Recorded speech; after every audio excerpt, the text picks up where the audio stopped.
지난주에 우리는 예수님께서 어린 나귀를 타시고 예루살렘에 입성하시는 모습, 또 그 사건을 기록한 본문을 우리가 같이 묵상했었지요.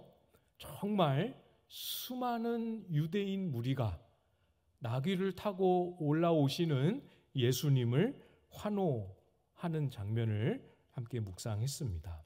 그렇게 많은 사람들이 예수님을 환호하게 된 배경에는 나사로를 살리셨던 이 이적의 현장에 있던 사람들, 그 유대인들의 증언이 큰 역할을 했던 것도 우리가 생각해 봤었지요.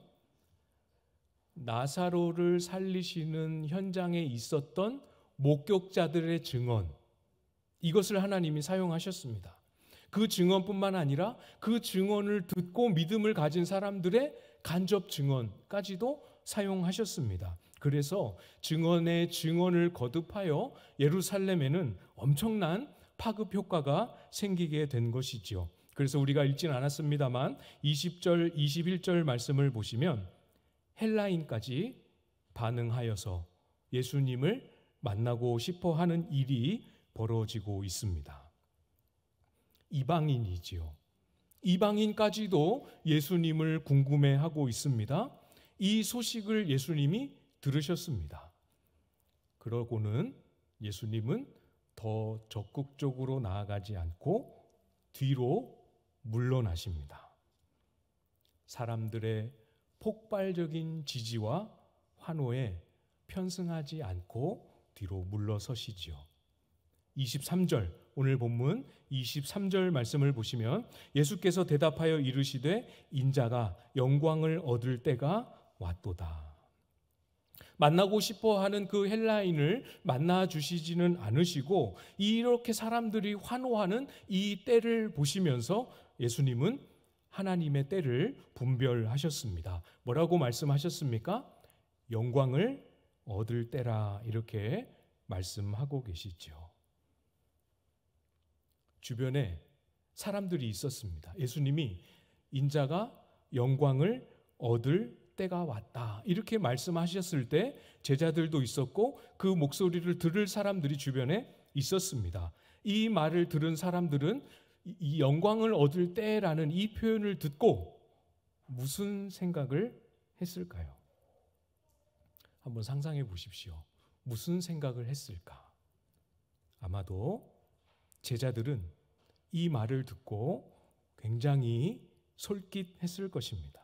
어쩌면 제자들 중에는 드디어 예수님이 바른 길을 찾으셨구나 생각하고 기뻐했을지도 모릅니다. 제자들 외에 다른 무리들도 예수님을 따랐던 무리들 중에는 영광을 얻을 때가 왔도다 하는 이 말씀을 기뻐하며 반갑게 들었을 거예요. 왜 그렇겠습니까? 우리가 앞서 본 것처럼 예루살렘에 입성하실 때에 사람들이 예수님을 뭐라고 불렀습니까? 호산나, 우리를 구원하실 이, 그리고 이스라엘의 왕, 이렇게 부르며 환호했습니다. 그리고 그 환호하는 무리가 10명, 20명이 아니고 예루살렘에 모여있던 수많은 유대인들이 그 목소리로 예수님을 환호했습니다. 뭐가 일이 풀리고 준비되는 것처럼 보이지 않습니까? 그 바로 앞에는 우리가 기억하는 대로 예수님이 죽은 사람을 살리는 엄청난 기적을 행하셨습니다. 일이 이렇게까지 진행이 됐습니다. 이제 뭐만 남았습니까? 예수님이 하신 말씀 그대로, 아, 그렇구나, 이제 다 되었구나, 이제 영광을 받을 일만 남았구나 하면서 기쁜 마음으로 들었을 것입니다. 이 시점에 예수님이 예루살렘 성전의 어디 높은 곳에 올라가셔서 백성들을 향하여 손을 활짝 펴시고 이제 이스라엘이여 나를 따르라, 나를 따라 로마와 함께 로마를 대항하여 싸우러 가자 하셨다면 많은 사람들은 집에 가서 농기구를 들고 전쟁에 참여하겠다고 따라 나섰을 것입니다. 내가 다윗의 자손이다, 내가 유대인의 왕이다, 군중들 앞에 예수님이 외치셨다면 백성들은 눈물을 흘리며 기뻐하며 기다렸던 메시아가 왔다고 환호했을 겁니다. 딱 그런 상황이에요. 그런데 예수님은 그 기회를, 그 때를, 그 자리를 버리셨습니다. 왜 버리셨습니까? 그 군중들 앞에서, 그 군중들 앞에 등장하는 것은 세상의 방식, 마귀의 방식이기 때문에 버리셨습니다. 여러분 기억하시지요? 예수님이 공생의 사역을 막 시작할 무렵 마귀가 예수님을 유혹했습니다. 그때 세 가지 내용으로 예수님을 유혹했을 때에도 그 세 가지 중에 한 가지가 바로 이 내용과 똑같은 내용이었습니다. 마태복음 4장 8절 9절 말씀에 보면 마귀가 또 그를 데리고 지극히 높은 산으로 가서 천하 만국과 그 영광을 보여 이르되 만일 내게 엎드려 경배하면 이 모든 것을 내게 주리라. 세상은 천하 만국과 영광을 우리 앞에 펼쳐 보이며 유혹합니다. 내게 엎드려 경배하라. 이 유혹은 마귀가 제시하는 세상의 방식을 취하라라는 유혹이지요. 권세를 가지고 군림하고 물질을 가지고 지배하고 힘을 가지고 억압하고 할 수 있는 한 모든 방법을 다 동원해서 그 영광만 쟁취하면 되지 않느냐, 우리를 유혹합니다. 어떤 방법으로든 영광을 얻으면 하나님의 뜻을 이룰 수 있을 것이라고 유혹하지요. 그러나 여러분 알고 계시죠? 그것이 길이 아니라는 사실 알고 계시지 않습니까? 하나님의 영광을 이루는 하나님 나라의 일은 힘으로, 권세로, 폭력으로, 돈으로 절대로 이루어지지 않습니다. 어떻게 이루어집니까? 24절에 있지요? 24절을 여러분이 한번 읽어주시겠습니까? 시작.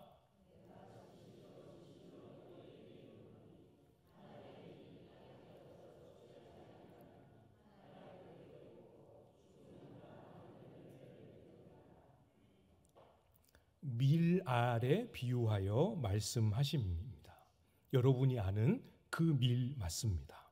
밀뿐만 아니라 대부분의 식물의 씨앗은 땅에 뿌려지고 심기어지게 되면 그 씨앗이 가지고 있었던 원래 형태를 다 잃어버리게 됩니다. 씨앗을 뚫고 뿌리가 나와야 합니다. 그 씨앗에 통통했던 그 부분은 식물이 자라면서 영양분으로 다 소비되고 사라지게 됩니다.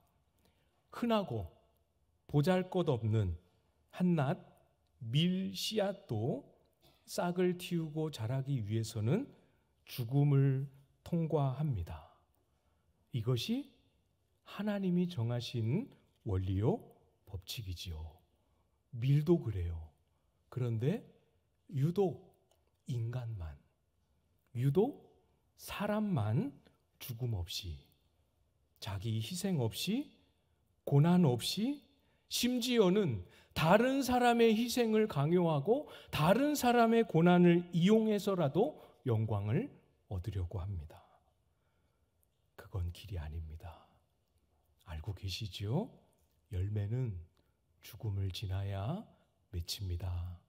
영광은 고난을 통과하여야 얻을 수 있습니다. 그것이 없이 얻을 수 있다라는 영광은 앞에서 보았던 유혹에 불과한 것이지요. 예수님께서 영광을 얻을 때가 왔다 이렇게 말씀하신 것은 무엇을 말씀하신 거겠습니까? 이제 곧 십자가를 짊어지실 그 때가 왔음을 말씀하신 것입니다. 예수님께서 영광을 위하시고 예수님께서 영광을 이루시고 예수님께서 영광을 얻으시는 길은 딱 한 가지 길입니다. 십자가에서 죽으시는 길입니다. 예수님은 저와 여러분을 살리셨습니다.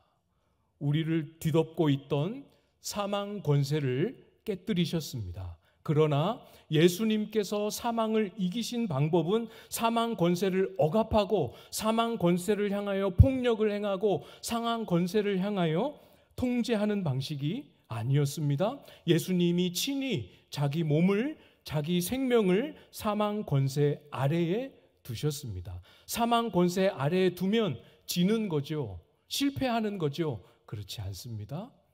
친히 먼저 죽으심으로, 이 방식으로 사망 권세를 이기셨습니다. 기억하십시오.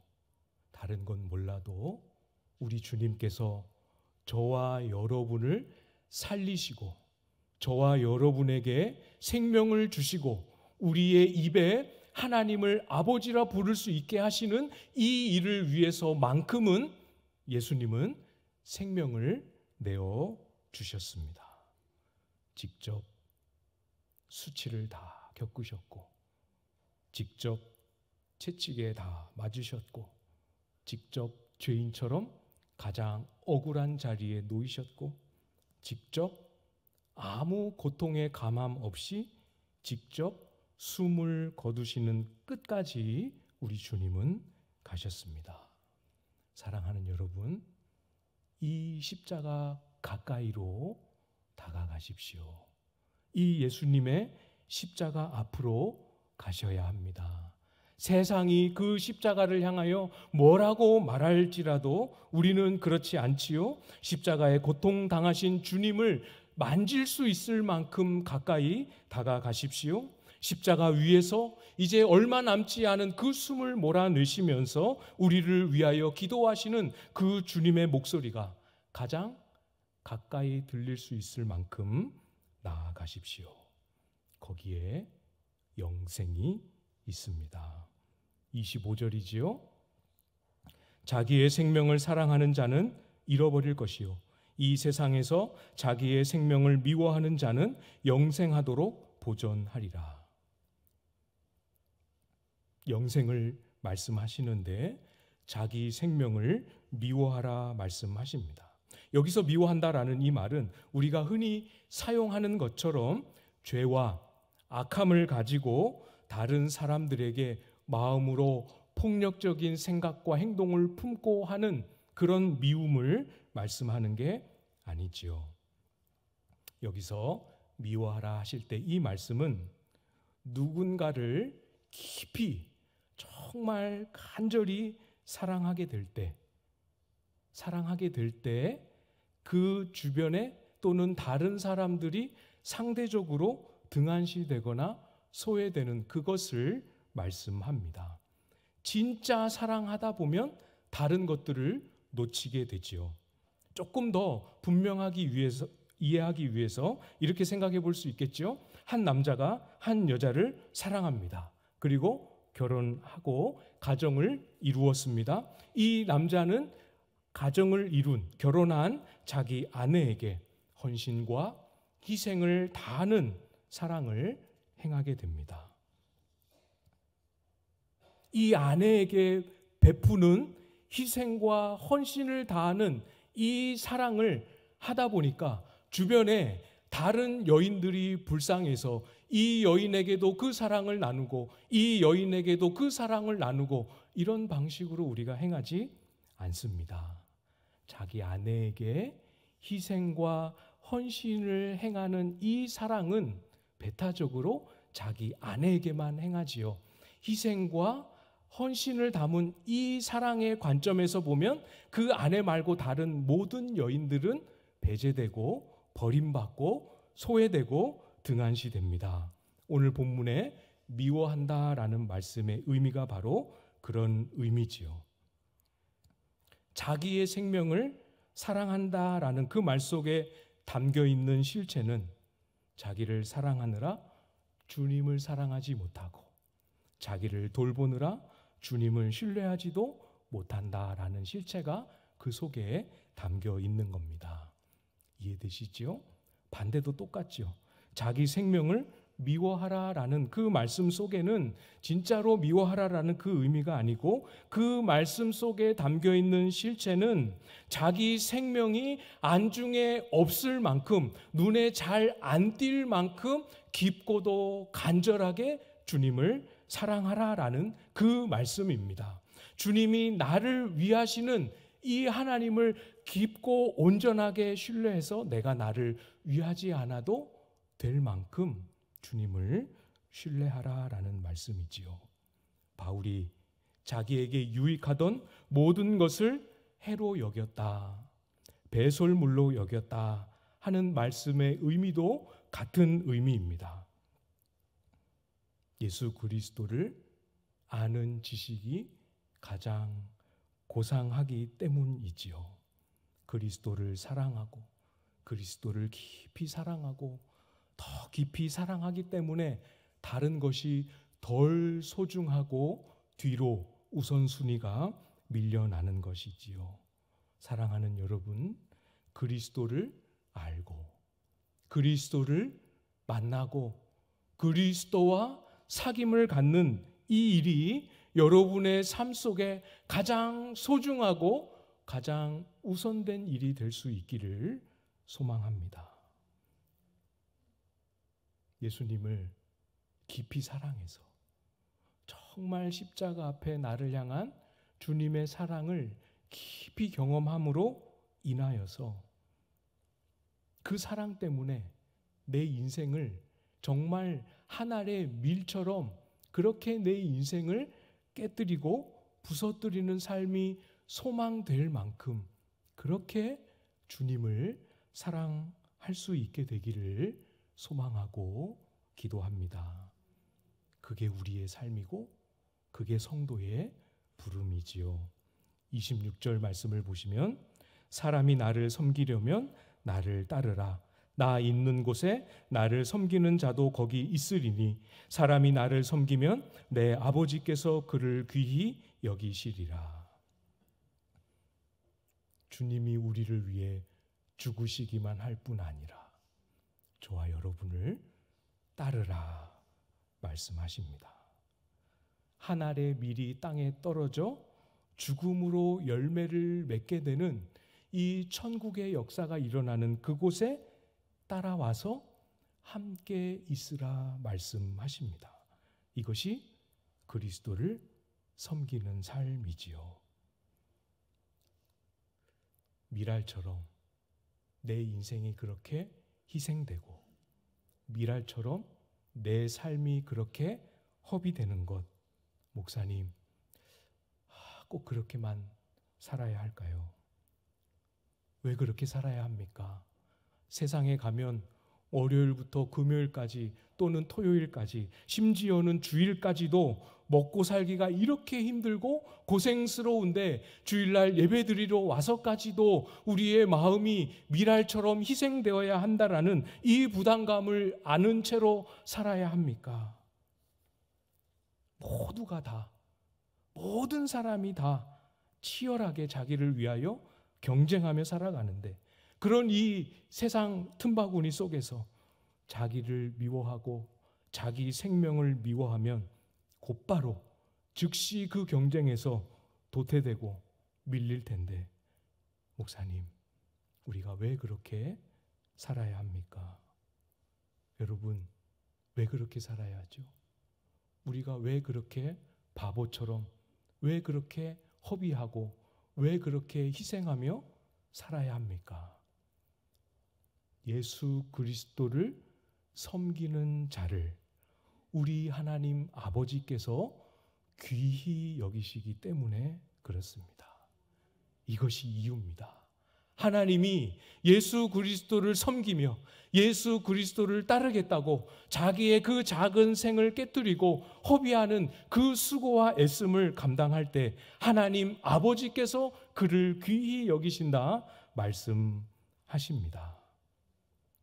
귀히 여기신다. 번역은 정확하게 맞는 번역이지만 귀히 여긴다라는 말에 하나님 아버지께서 약속하신 그 내용이 다 안 담기는 것 같아요. 이렇게 좀 설명을 드려보겠습니다. 이 땅을 사는 동안 우리가 주님의 부름을 감당하며 주님을 섬기는 삶을 살게 되죠. 힘들지만 쉽지 않지만 우리가 갈 수 있는 길입니다. 기도하고 애쓰고 서로 도우면 갈 수 있는 길입니다. 주를 섬기려면 주를 따라야 한다 말씀하셨는데 우리가 이 땅에 사는 동안 주님을 따르는 그 길은 어렵고 힘들지만 할 수는 있습니다. 믿음으로 한 발을 내디디면 그게 주님을 따르는 길이 됩니다. 그러나 여러분, 우리의 인생에 틀림없이 낭떠러지와 같은 순간을 만나게 됩니다. 여기까지는 어렵고 힘들어도 갈 수 있는데 그 다음 발은 내디디면 떨어져 죽는 것밖에 보이지 않는 낭떠러지와 같은 순간을 만나게 됩니다. 내가 만난 나의 한계로 그런 순간을 경험하게 되기도 하죠. 인생의 큰 실패로 그런 순간을 만나게 되기도 합니다.